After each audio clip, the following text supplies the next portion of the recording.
Hi everyone, and welcome back to Art with Mrs. S. Today you're going to need a couple of things to finish your artwork. You're going to need some scrap construction paper of any colors you'd like.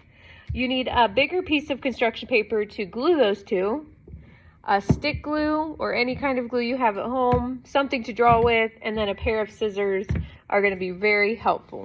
You'll also need your Davis Digital book page 80 and 81 pulled up, and we're going to read page 80 here. Borrowed from nature. Artists plan the shapes in their artworks. Look at the big plant in picture A. The flower and leaves make a positive shape. A positive shape is the one you see first. You can see negative shapes in the white and blue spaces. The negative shapes are shown in picture B. What big positive shapes do you see in picture C?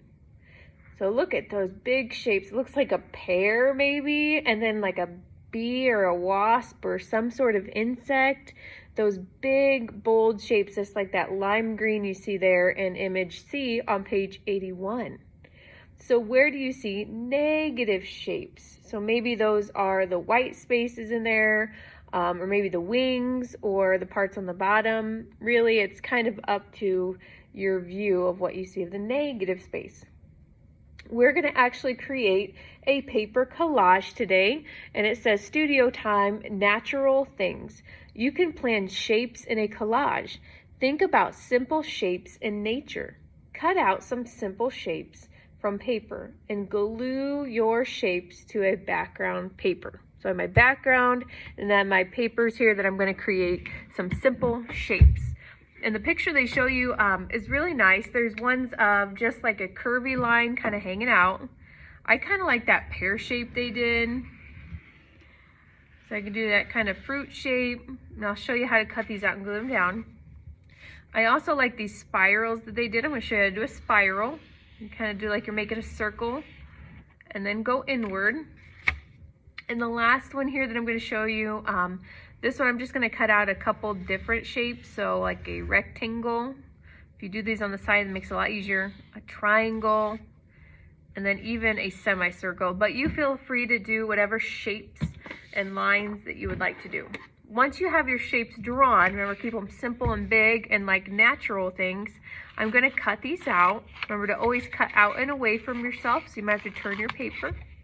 And then I'm going to keep both these papers today. So usually what I'd say, throw your scraps away or get your scraps out of the way. You're going to keep those and use those in your artwork today. Kind of keep them nice and clean because I know we have to use these nice sharp scissors. I'll keep my positive and my negative shapes. Look at that. So I can put that one like this, and then maybe because this one's turned a little bit, I could even use this on the side now. Maybe I want that to kind of mirror that image. Put that here. And look how interesting just those simple shapes turned out. Those are a little more geometric, and that's all right. Then I have this more natural, organic kind of pear shape.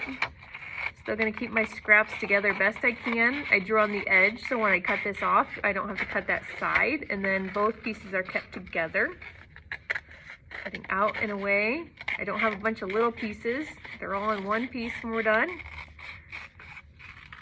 You might see a little overlapping like you do in that image on our book page. Notice I haven't started gluing yet. I'm kind of playing around with where I want these shapes. Looks kind of neat. Go this way. Kind of like it like this. Kind of goofy shape. Very organic, very natural. Go this way. You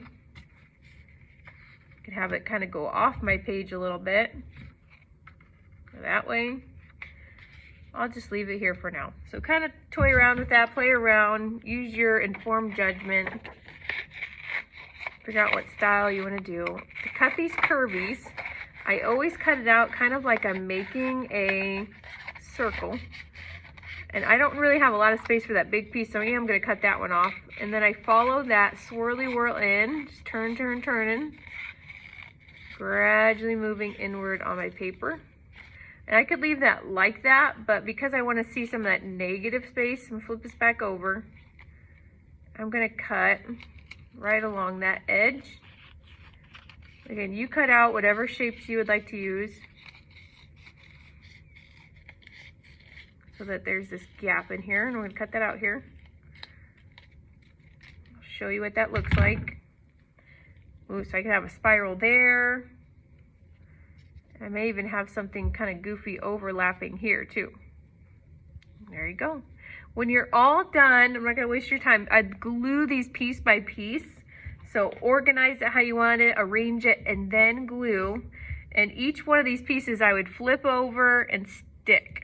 So it's kind of like a puzzle. You'll flip it over, turn it back, and stick. That way it's all where you arranged it, and that way you're not getting too much glue. Of course, when you're all done with your paper collage, take a picture and post to Padlet with your first, last name, and classroom teacher. Thanks for joining me today. I can't wait to see all your wonderful paper collages.